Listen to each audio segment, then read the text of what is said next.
E se chegou a sua vez, procure um posto de saúde, tá? Se vacine porque o vírus continua em circulação.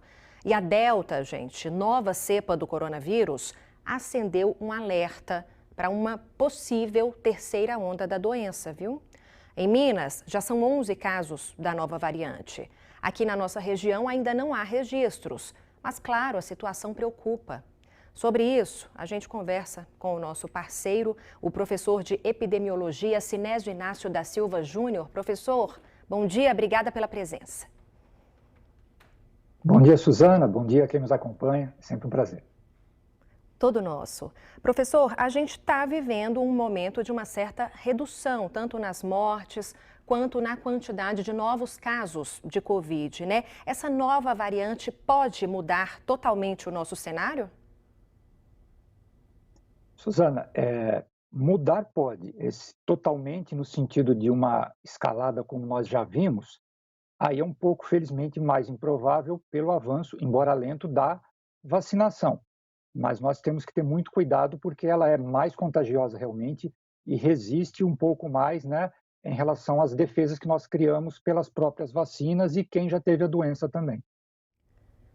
E professor, como o nosso amigo Diego Lima acabou de mostrar para a gente, a nossa vacinação está avançando aqui no sul de Minas. Isso pode ajudar a evitar, então, uma possível terceira onda da doença?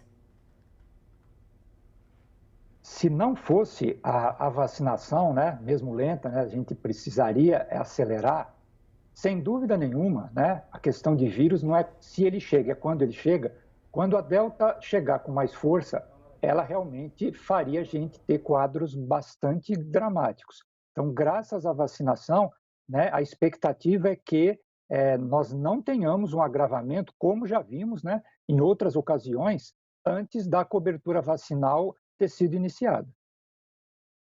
Existe diferença, professor, entre a proteção de quem tomou só uma dose da vacina em relação a quem já tomou as duas? Isso se referindo, claro, à Delta. Muito importante essa questão, em relação a todas as variantes, né, de qualquer vacina para qualquer agente causador de doença, quando se tem a segunda dose, é fundamental tomá-la. No caso da Delta, isso ainda é mais importante. Por quê? Porque ela é uma variante que justamente se desenvolveu para se tornar mais ainda resistente, escapar mais às defesas que nós criamos, por exemplo, só com a primeira dose. Já com a segunda dose, nós aumentamos as defesas em relação a qualquer variante e mesmo com a Delta. Só que com a Delta, mesmo com a segunda dose, ainda as defesas ficam um pouco menos, vamos dizer assim, eficientes.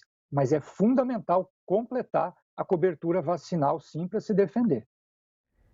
Para a gente encerrar, professor, não custa reforçar que não é hora de relaxar em relação à prevenção, né? Sem dúvida nenhuma, porque o que nós estamos observando? A vacina, e sempre se soube, né? Ela é a grande saída para o controle de uma pandemia, de uma epidemia, mas ela sozinha hoje, pela cobertura vacinal completa, ainda um terço do que seria o ideal, sem as medidas de prevenção, especialmente, vamos frisar, o uso correto das máscaras, nós não estaríamos, né, garantindo esse avanço. E uma outra preocupação é a imunidade pela vacina, provocado pela vacina dos mais idosos, que foram corretamente os primeiros a serem imunizados, vacinados, ela, como é normal em todas as pessoas, neles, né, porque é um público já mais vulnerável, começa a diminuir.